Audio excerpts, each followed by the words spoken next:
Hello friends, welcome to Study Ahead. Today's topic of discussion is risk and uncertainty. Now what is risk? Risk एक ऐसी situation है जिसमें decision maker को अपने decision के possible outcomes के chances पता होते हैं। रिस्क को हम क्वांटिफाई कर सकते हैं, हमें प्रोबेबिलिटी, चांसेस, अपने लाइक्लीहुड जो आउटकम्स के आने वाले हैं, रिजल्ट्स के आने वाले होते हैं, हमें उसके चांसेस पता होते हैं और हम उनको क्वांटिफाई कर सकते हैं। But what is uncertainty? Uncertainty एक ऐसी सिचुएशन है जिसमें हमें फ्यूचर रिजल्ट्स के लाइक्लीहुड चांसेस पता नहीं होते। It can not be quantified. Causes of risk: wrong method of investment, जब हम गलत तरीके से इन्वेस्टमेंट करते हैं, गलत पोर्टफोलियो सिलेक्ट करते हैं। रॉन्ग टाइम ऑफ इन्वेस्टमेंट, गलत टाइम पर जब हम इन्वेस्टमेंट करते हैं। रॉन्ग क्वांटिटी ऑफ इन्वेस्टमेंट, गलत अमाउंट की हम इन्वेस्टमेंट करते हैं। Next is the interest rate risk. ये किसी भी इन्वेस्टर के या किसी भी कंपनी के आउट ऑफ कंट्रोल रिस्क होता है, because this risk depends upon the monetary and credit policy of the government. तो जब हमारी क्रेडिट पॉलिसी और मॉनेटरी पॉलिसीज में चेंजेस आते हैं, उससे जो रिस्क, इंटरेस्ट रेट रिस्क आता है, तो that is also one of the causes of risk. Nature of investment instruments, जब हम गलत इंस्ट्रूमेंट्स में इन्वेस्टमेंट कर देते हैं जिन पे अच्छे रिटर्न्स नहीं आते, जब हम उनमें इन्वेस्ट कर देते हैं and which are very risky, तो that is wrong decision taken by the investor. Nature of industry in which the company is operating. Now जिस तरह की इंडस्ट्री में कंपनी ऑपरेट कर रही है वो हाईली रिस्की भी हो सकती है, तो ये भी एक मेजर कारण हो सकता है रिस्क का। Credit worthiness of the issuer, जो इश्यू कर रहा है हमारे इन्वेस्टमेंट इंस्ट्रूमेंट, अगर उसकी रेपुटेशन अच्छी नहीं है तो इसमें इन्वेस्ट करना is highly risky.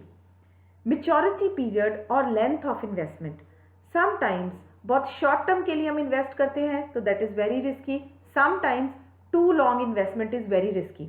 So length of investment या जो मैच्योरिटी पीरियड है हमारे इंस्ट्रूमेंट का, that also affects risk. Now there are many terms of lending, many national and international factors which cause risk. कई ऐसे फैक्टर्स भी होते हैं जिनका हमें पता ही नहीं होता।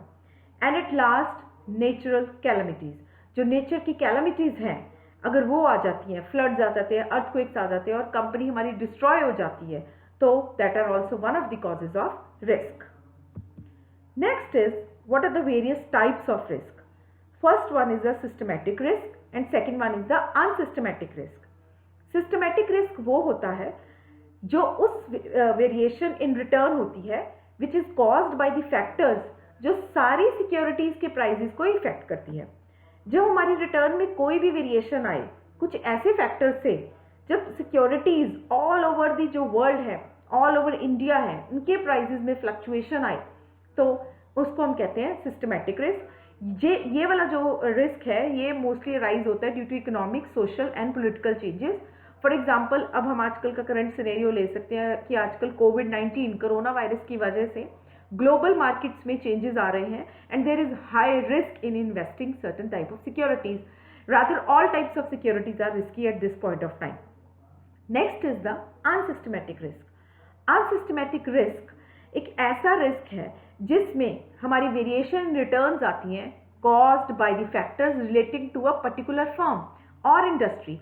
जब किसी एक इंडस्ट्री को इफेक्ट करते हैं कुछ फैक्टर्स, तो उसको हम कहते हैं अनसिस्टमैटिक रिस्क।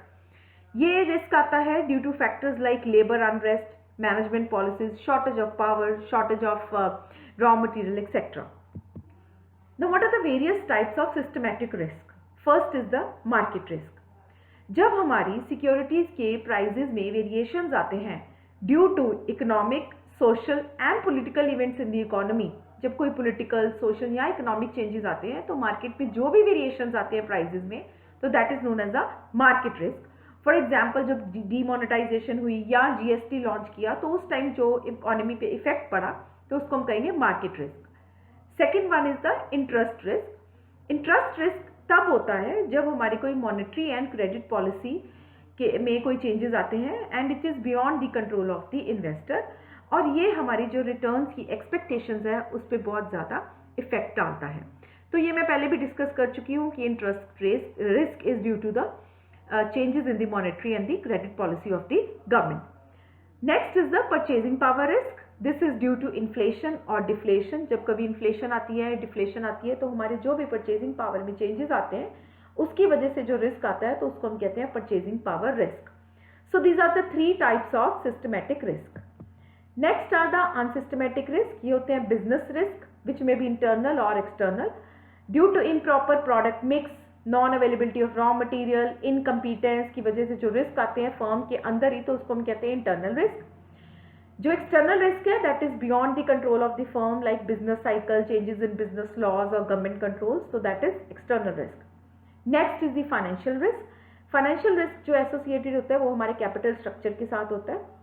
जब हम बिल्कुल डेट नहीं लेते तो there is no financial risk. So जो हमारा रिस्क का लेवल है इट डिपेंड्स अपॉन कि हम कितनी लीवरेज, कितनी डेट हम यूज कर रहे हैं अपने कैपिटल स्ट्रक्चर में. Third one is the credit और default risk. So this type of risk is due to the chances that borrower है, जो हमारा जो डेटर है वो टाइम पे नहीं करेगा हमें. तो जो अनसिस्टमेटिक रिस्क है दैट इज फर्म स्पेसिफिक या इंडस्ट्री स्पेसिफिक, और जो सिस्टमेटिक रिस्क है that is to the whole economy. जब पूरी इकोनॉमी में कोई रिस्क आता है तो that is a systematic risk. Next is the risk and expected return. There is a positive relationship. जैसे कि हमें बताया, higher the risk higher is the expected return and higher is the chances of loss also. जब हम risk ज्यादा लेंगे तो expected return भी ज्यादा होगी, और अगर लॉस होता है तो लॉसेस भी ज्यादा अमाउंट में होंगे.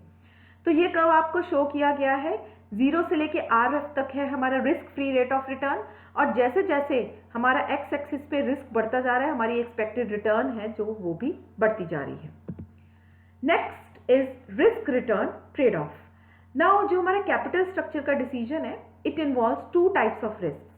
First one is a financial risk, जो मैंने अभी आपको बताया है, due to use of debt या कोई भी और फिक्स्ड इंटरेस्ट सिक्योरिटीज अगर हम अपने कैपिटल स्ट्रक्चर में यूज करते हैं तो उससे हमारे पास आता है फाइनेंशियल रिस्क.